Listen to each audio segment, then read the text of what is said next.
3 गोरी 2 काली बहुओं का लहंगा। सासू माँ, मैं तो रानी की शादी के लिए गुलाबी रंग का लहंगा बनाऊंगी।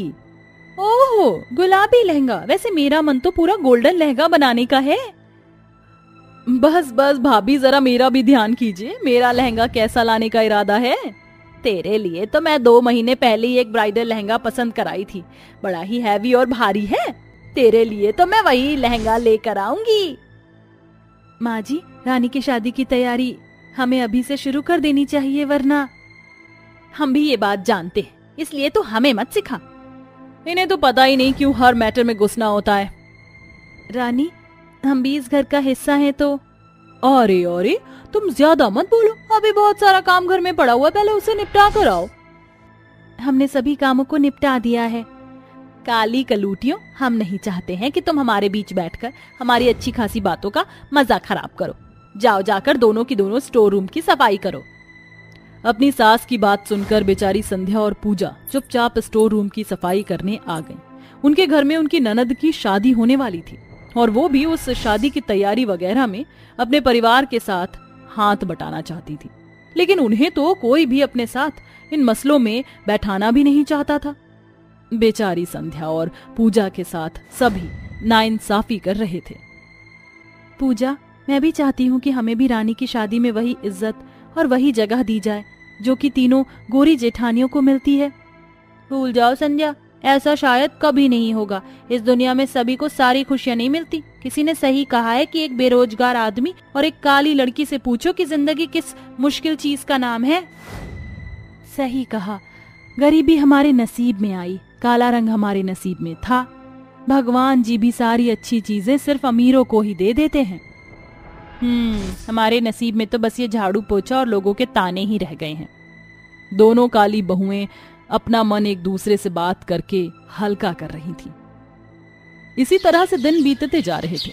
बेचारी संध्या पूजा के साथ सभी का बर्ताव अभी भी वैसा ही था। घर में बस सब उन्हें अपने जूते की नोक पर रखते थे। ऐसे ही सब कुछ जारी था कि शादी से लगभग 2 हफ्ते पहले रानी की तबीयत खराब हो गई। उसके चेहरे पर मोटे मोटे छाले निकल आए और डॉक्टर को दिखाने पर पता चला कि रानी को माता निकल आई हैं।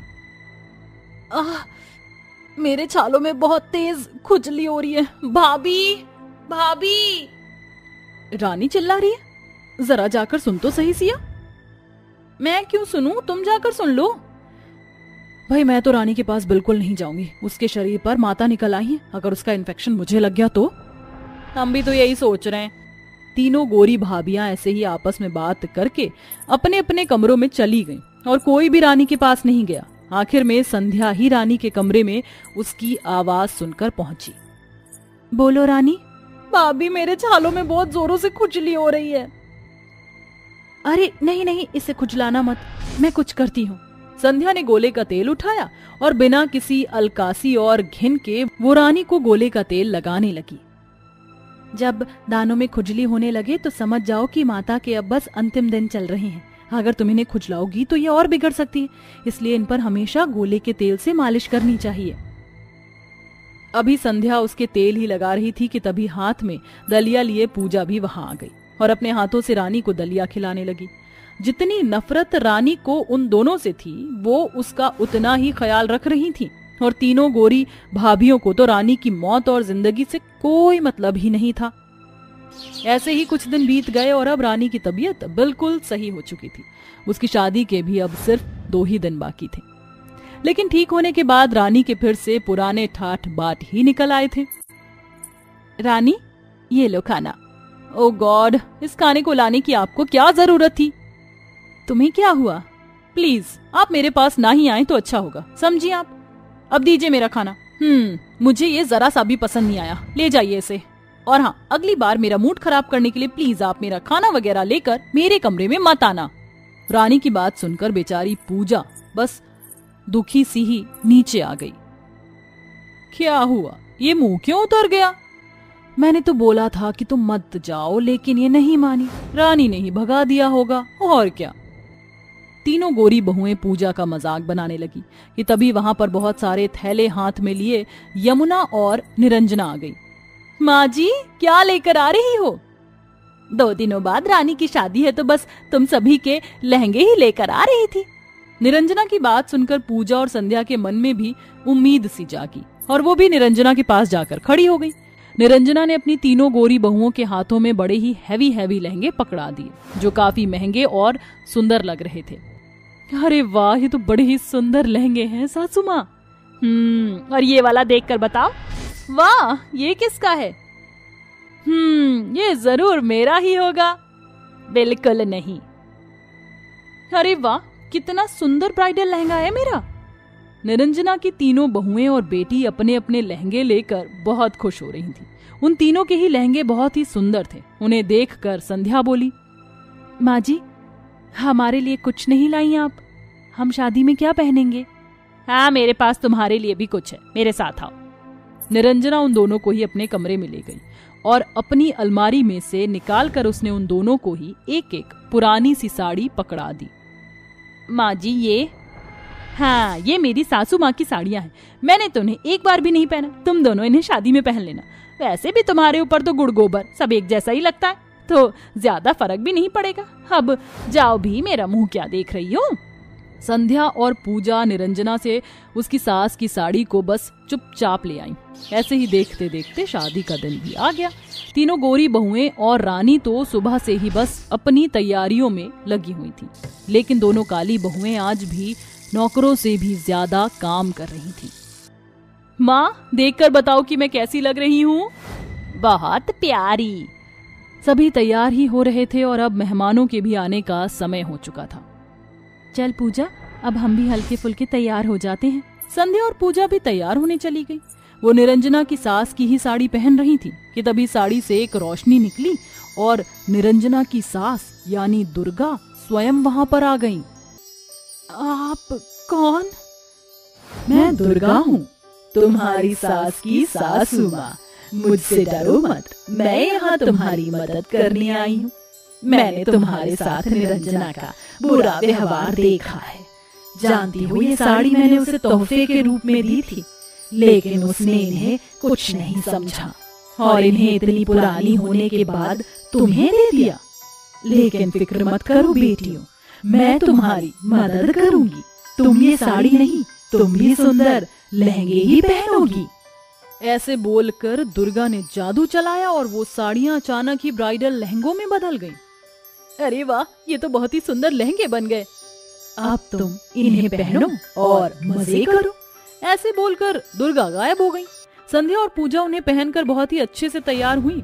वो बेशक काली थी, लेकिन उन सुंदर लहंगों और थोड़े से मेकअप में वो बहुत ही ज्यादा सुंदर लग रही थी।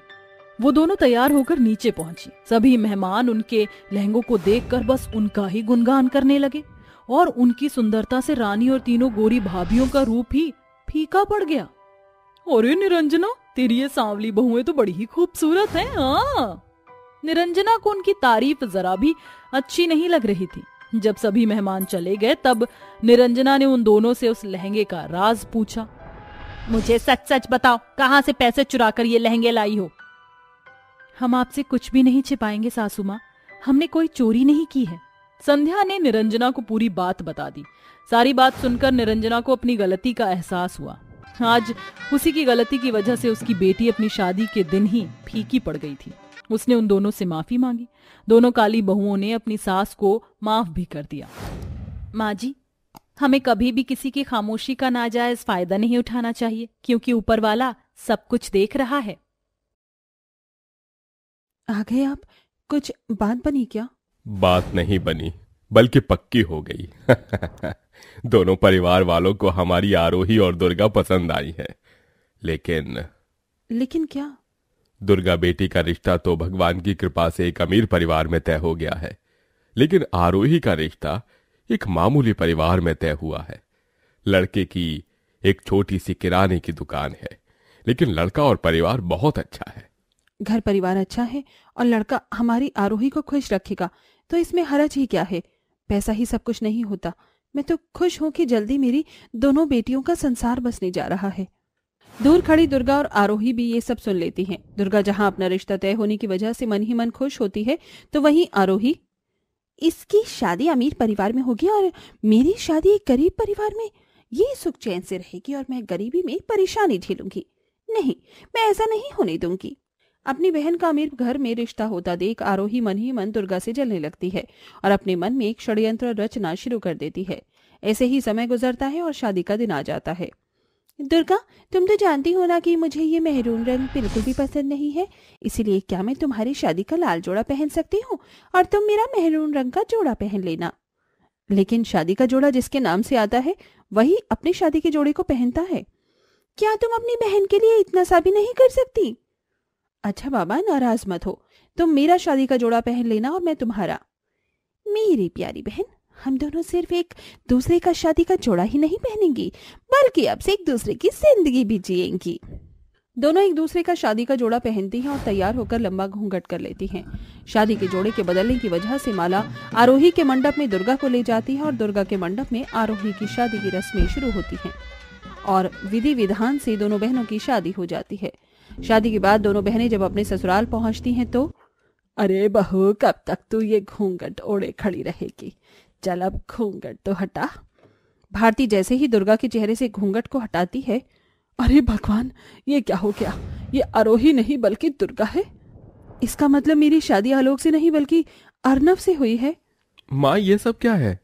बेटा, अब हम लोग क्या कर सकते हैं? शादी हो चुकी है और इस शादी को तोड़ा नहीं जा सकता। वहीं दूसरी तरफ, कैसा मजाक है? मैंने दुर्गा को पसंद किया था, ना कि तुम्हें।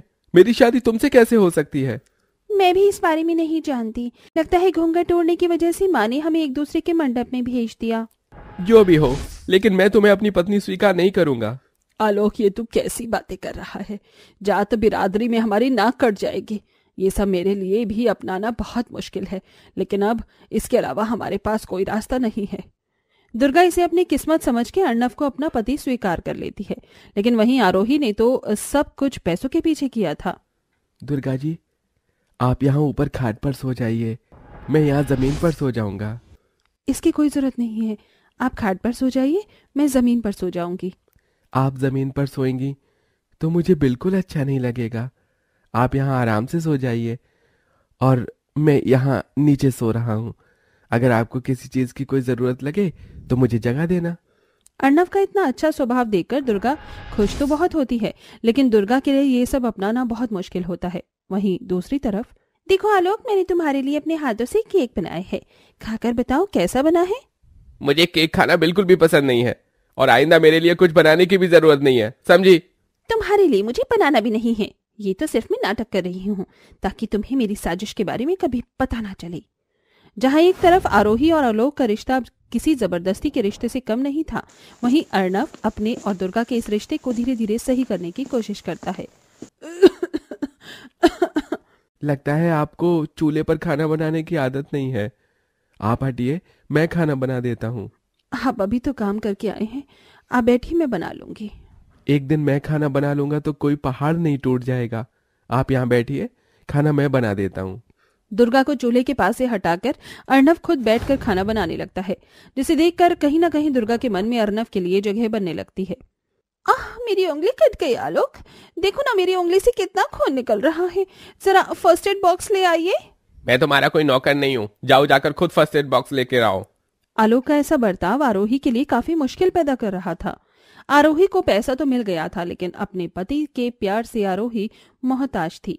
जहां एक तरफ अब आरोही की जिंदगी नरक बनने लगी थी, वहीं दूसरी तरफ दुर्गा की जिंदगी में सब कुछ ठीक हो गया था। 2 दिन बाद तो हमारी शादी की एनिवर्सरी है, लेकिन मैं दुर्गा जी को क्या तोहफा दूंगा? अगर मैं उनसे उनकी पसंद पूछूंगा तो अजीब लगेगा। एक काम करता हूँ, दुकान पर जाकर खुद ही कुछ देख लूंगा। भाई साहब, 2 दिन बाद मेरी शादी की सालगिरह है, आप मुझे कोई ऐसा तोहफा बताइए जिसे देखकर मेरी पत्नी खुश हो जाए।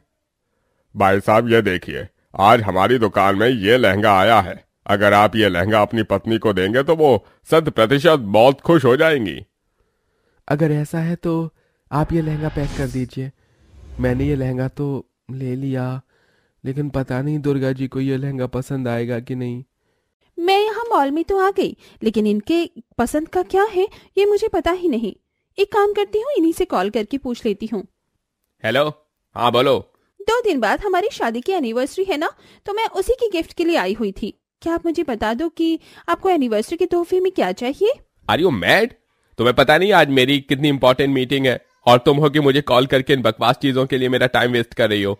आइंदा ऐसी बकवास चीजों के लिए मुझे कॉल करने की कोशिश मत करना, वरना वहीं आकर तुम्हारा फोन तोड़ दूंगा। आलोक के ऐसे बर्ताव से आरोही की आंखों में आंसू आ जाते हैं और वो वहीं खड़े खड़े रोने लगती है। दूसरी तरफ, ये लहंगा तो काफी सुंदर है, लेकिन आप इसे मुझसे छुपा क्यों रहे थे? मुझे लगा शायद आपको ये लहंगा पसंद ना आए, इसलिए। ऐसा नहीं है, मैं अभी ये लहंगा पहन कर आती हूँ। दुर्गा जैसे ही अर्नव के लाए हुए एनिवर्सरी के तोहफे के इस लहंगे को पहनकर बाहर आती है, अर्नव दुर्गा को देखता ही रह जाता है। जिसके बाद अर्नव दुर्गा को अपने हाथों से तैयार करता है और उसके बालों में गजरे लगाता है। गरीब घर में शादी करने के बावजूद भी आज दुर्गा बहुत खुश थी, लेकिन वहीं आरोही को अपने किए की सजा मिल चुकी थी। ऐसे ही 2 दिन गुजर जाते हैं और आरोही दुर्गा से मिलने उसके ससुराल पहुंचती है।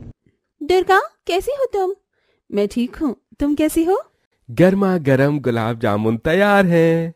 अरे जीजू ने तुम्हारी पसंद के गुलाब जामुन बनाए हैं? इसका मतलब जीजू तुम्हारा बहुत ख्याल रखते हैं और तुम बहुत खुश हो अपनी ससुराल में। अनचाही हुई शादी से मैं पहले बहुत परेशान थी, लेकिन अर्नव जी के प्यार की वजह से सब कुछ ठीक हो गया। मैं बहुत खुश हूँ कि मुझे अर्नव जी जैसे लाइफ पार्टनर मिले। दुर्गा की ये सारी बातें सुन और उसे गरीबी में भी इतना खुश देख आरोही को अपनी गलती का एहसास होता है। जिसके बाद वो दुर्गा को सारी हकीकत बता देती है। तुमने जो किया वो बहुत गलत था, लेकिन जैसा तुमने किया ना, उसकी सजा तो तुम्हें मिल ही चुकी है। मैं तो बहुत खुश हूँ कि आलोक से मेरी शादी नहीं हुई, वरना आज तुम्हारी जगह मैं रो रही होती। लेकिन अभी भी देर नहीं हुई है, तुम जाओ और आलोक को सारी सच्चाई बता दो। दुर्गा के समझाने के बाद आरोही आलोक को सब कुछ सच सच बता देती है। आलोक, मुझे माफ कर देना, पैसों के चक्कर में मैं अंधी हो गई थी, जिसके चलते मैंने अपनी बहन के साथ ऐसा षड्यंत्र रचा। लेकिन आज मुझे अपनी गलती का एहसास हो चुका है और मुझे उसकी सजा भी मिल चुकी है। प्लीज मुझे माफ कर दो। तुमने सब सच बता दिया और अपनी गलती कबूल की, यही मेरे लिए काफी है। मैंने भी तुम्हारे साथ जो किया वो सही नहीं था, इसलिए तुम भी मुझे माफ कर दो। आलोक आरोही को अपने गले से लगा लेता है। जिसके बाद दुर्गा की तरह अब आरोही को भी अपने पति का प्यार मिलता है और दोनों ही बहनें अपने ससुराल में खुशी खुशी रहती हैं।